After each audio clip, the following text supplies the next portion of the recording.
Hello, my friends.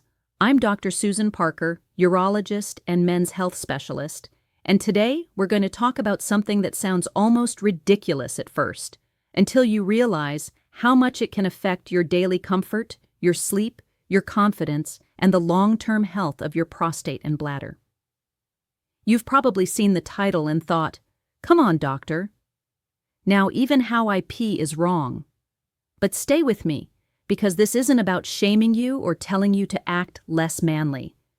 It's about showing you how a simple daily habit, standing to pee, can silently worsen prostate and bladder problems in many men, especially after 50, and how a small change in posture can give real relief over time. For decades, men were taught that real men pee standing up. Urinals, public bathrooms, even jokes in movies all reinforce this idea. Sitting down is often mocked as weak, unnecessary, or only for when you're already on the toilet for something else. But your prostate, your pelvic floor, and your bladder don't care about cultural expectations. They care about pressure, muscle tension, and whether you're letting them do their job in the easiest possible way. Before we dive into why standing can be a problem for many men, let me remind you what the prostate actually is and where it sits.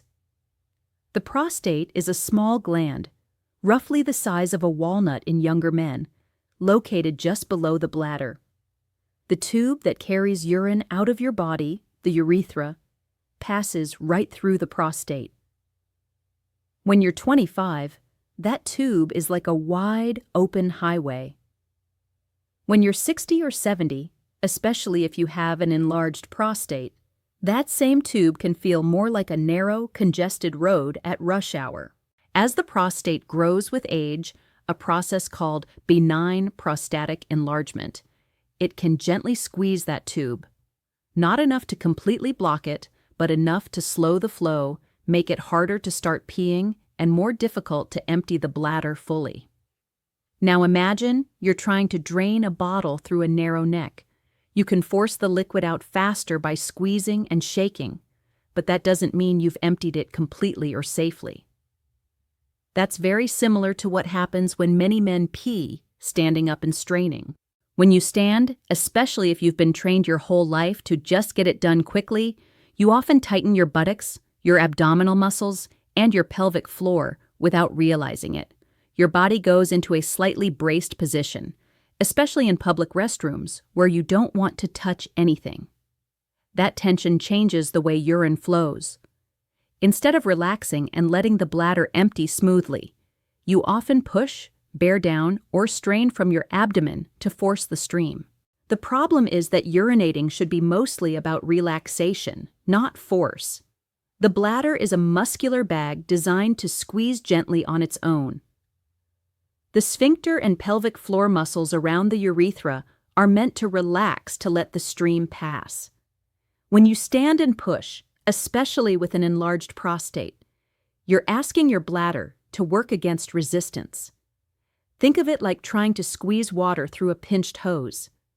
You might get a strong stream for a moment, but you don't necessarily get a complete emptying. Incomplete emptying is one of the silent enemies of prostate and bladder health. When you finish peeing but still have residual urine sitting inside the bladder, several things happen. First, you feel like you have to go again sooner, because that leftover urine is still triggering stretch receptors in the bladder wall. Second, the more often your bladder doesn't empty fully, the more irritated and sensitive it can become over time, leading to urgency, frequency, and nighttime trips to the bathroom. Residual urine also creates a friendlier environment for bacteria. A bladder that empties well tends to flush germs out regularly. A bladder that chronically holds onto extra urine offers bacteria time to multiply. That's one reason some older men experience recurrent urinary tract infections or burning when they urinate. It's not always just bad luck. Sometimes it's the combination of an enlarged prostate and habits that don't support full emptying. Standing and rushing can also worsen nighttime urination. Many men complain, "Doctor, I go 3 or 4 times at night. It's ruining my sleep." Often they're standing half asleep, pushing to get it over with, and going back to bed with a bladder that isn't completely empty. Within an hour or two, that leftover urine plus a bit more production from the kidneys sends them back to the bathroom again. It becomes a miserable loop of poor sleep, fatigue, and frustration. Now let's talk about irritation and pressure. When you strain to pee standing up, you increase pressure in your abdomen and pelvis. That pressure pushes down on the bladder and onto the prostate area. Over time, especially in men who already have sensitivity or inflammation in the prostate region, this constant pushing can contribute to discomfort, aching between the legs, or a heavy feeling in the pelvic floor. It's a bit like constantly forcing your voice through a sore throat. You can do it, but you're not giving the tissue a chance to recover. Compare all of this with what happens when you sit down. When you sit, your pelvis is more supported. Your feet can be flat on the floor. Your abdominal muscles can soften a little. Your pelvic floor muscles have a better chance to relax instead of brace. The angle of your hips changes, and for many men, this subtly opens the passage for urine, allowing a more gravity-assisted, relaxed flow instead of a forced one. When you're seated, you're less likely to rush. You're not balancing over a dirty floor. You're not worried about splashing or missing the bowl. That mental relaxation matters because the urinary system is highly sensitive to the nervous system. Anxiety, rushing, and tension can literally tighten the muscles that need to relax for you to empty fully. Sitting gives your brain and body a clearer signal. It's okay to take a moment. It's safe to relax. Several observations from clinical practice show that men with enlarged prostates or chronic pelvic tension often produce a stronger, more continuous stream and have less residual urine when they urinate sitting down. It's not magic. It's alignment, muscle relaxation, and time.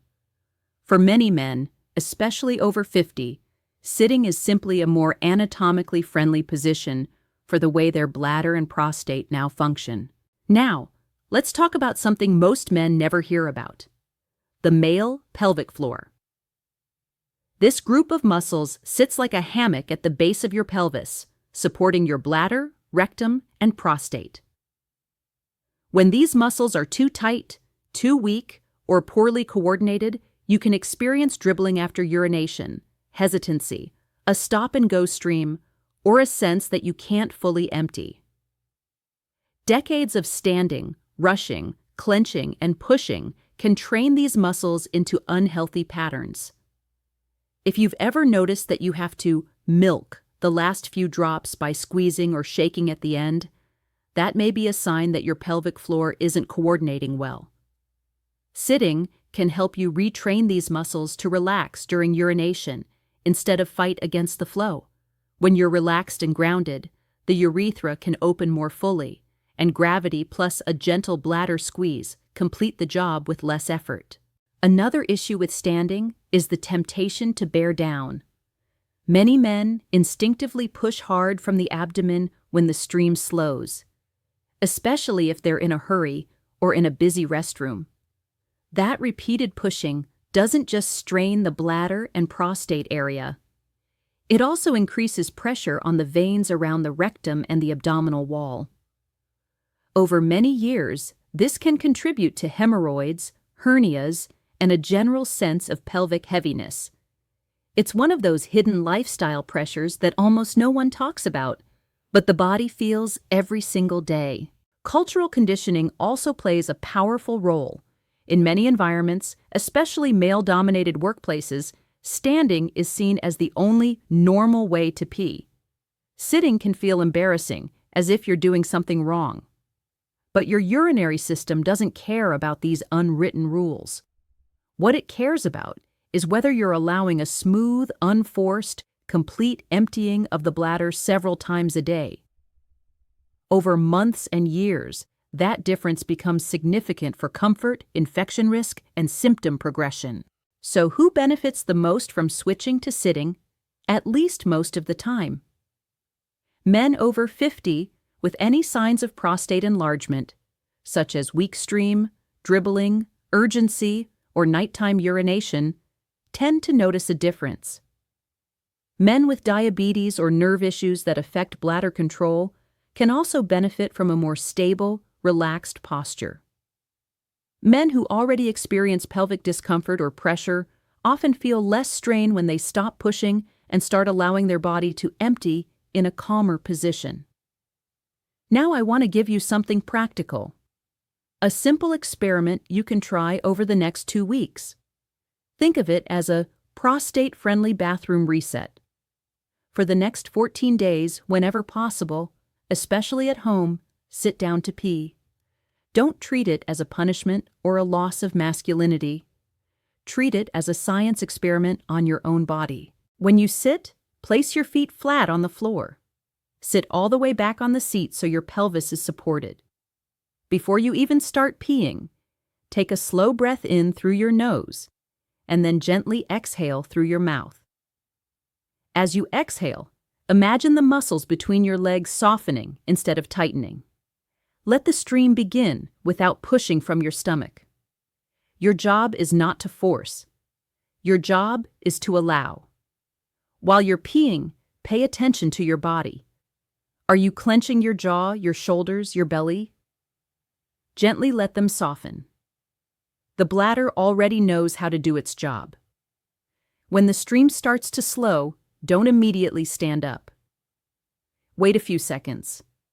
Often, a second small wave of urine comes if you give it time. This is sometimes called double voiding, a simple way to help the bladder finish fully. At the end, instead of straining or squeezing hard to force out the last drops, simply lean forward slightly, take another relaxed breath out, and allow any remaining urine to drain. Then, stand up slowly. Over a week or 2 of doing this, many men notice that their bladder feels lighter afterward, and they're not running back to the bathroom as quickly as before. Now, a quick but important note about pelvic floor exercises. You may have heard of Kegel exercises. They can be very helpful when done correctly, but they should not be practiced while you're actually urinating. Stopping and starting the stream repeatedly during urination can confuse the coordination of the muscles and, in some men, make symptoms worse. If you're going to strengthen your pelvic floor, do it separately, at another time of day, ideally under guidance from a professional who understands male pelvic health. Changing your peeing posture is powerful, but it works best as part of a bigger picture of daily habits. Supporting your prostate and bladder means paying attention to what you drink, when you drink, and how you move. Excess caffeine, alcohol, and very late-night fluids all make the bladder more irritable and active. Simply reducing heavy fluid intake in the 2 to 3 hours before bedtime while staying well hydrated earlier in the day can reduce nighttime trips dramatically for many men. Regular movement, like walking, also promotes healthy circulation in the pelvis. A sedentary lifestyle, hours sitting slumped, then rushing to stand and pee, does your lower body no favors. Gentle stretching of the hips, lower back, and groin area can ease tension around the pelvis. Every small decision that supports circulation, reduces unnecessary pressure, and encourages relaxation of the pelvic floor adds up. Let me share a simple example from my practice. A gentleman in his early 60s came to me exhausted. He was getting up 4 times a night to urinate, felt embarrassed by frequent daytime trips, and was convinced his life as a confident, active man was over. His tests showed an enlarged but non-cancerous prostate, a very common scenario. We discussed medications, but before adjusting anything, I also asked about his bathroom habits. He always peed standing, rushed, and admitted that in public restrooms he pushed as hard as he could to get it over with. I invited him to try exactly what I've just described. 2 weeks of mostly sitting, relaxed breathing, double voiding, and cutting down late-night fluids. He was skeptical, but he agreed. When he returned, he still had some symptoms. This isn't a magic wand, but he had reduced his nighttime trips from 4 to 2 on most nights. His daytime urgency had decreased, and he felt he could hold his urine a little longer on car rides. That small but meaningful change improved his sleep, his energy, and his mood. From there, we could build on that progress with other tailored strategies. Another man in his late 50s suffered from occasional leakage and a sudden urge that made him nervous about long meetings. His tests were reassuring, but his pelvic floor was clearly overactive. He was constantly on guard, bracing his muscles. By changing his posture, practicing calm, seated urination, and learning to relax instead of fight the urge, he gradually felt more control. Again, this didn't happen overnight, but over months his confidence returned. Not because he forced his body, but because he started working with it. I want you to understand something very important. Sitting to pee is not a replacement for proper medical care. If you have alarming symptoms, such as blood in your urine, strong pain, unexplained weight loss, fever with urinary symptoms, or a sudden inability to urinate, you must seek medical evaluation promptly. Those can be signs of infection, stones, or more serious conditions that need immediate attention. Good habits are powerful, but they are not a shield against everything. However, for the vast majority of men dealing with the common challenges of aging, slower stream, dribbling, frequent urination, waking at night, changing your urination posture is a low-risk, zero-cost, privacy-friendly step that can make a surprisingly big difference over time. It protects your bladder from constant strain, supports your pelvic floor, and respects the fact that your prostate today is not the same as it was at 25. There's also a psychological benefit that many men don't expect. When you take a few extra moments to sit, breathe, and allow your body to function without rushing, you send your nervous system a powerful message of safety. Over weeks, that can reduce the hypervigilant state that often worsens urinary urgency. You may find that bathroom breaks feel less like a stressful interruption and more like a brief reset for your entire body. And yes, this even touches your sense of masculinity and confidence. True confidence doesn't come from insisting on old habits that quietly harm your comfort. It comes from being wise enough to adapt, to choose what actually serves your long-term well-being, and to protect your health so you can stay active, present, and connected in every area of your life: work, family, and intimacy. So if we had to condense everything we've discussed into one powerful line, it would be this: giving your bladder and prostate a chance to empty calmly, often by sitting instead of standing, is one of the simplest daily choices you can make to protect your comfort, your sleep, and your long-term urinary health. Never forget, it is never too late to change a habit. Even if you've been standing to pee for 60 or 70 years, your body can still respond positively to a kinder, more supportive way of doing something you do multiple times a day. Small changes, repeated consistently, are often what determine how we feel in our later decades. If this message resonated with you, I invite you to reflect on your own bathroom habits. Try the 2-week experiment and notice what shifts for you. If you feel comfortable, share your experience with a partner or a friend. Many men are struggling silently with the same issues and don't know there are simple, natural steps they can take. And if you'd like to keep learning practical, science-based ways to support your prostate, your bladder, and your overall vitality in the second half of life, I'd be honored to have you join me for future videos. I'm Dr. Susan Parker. Thank you for spending this time with me, and remember, your daily habits are powerful. Choose the ones that protect your health, not just your pride.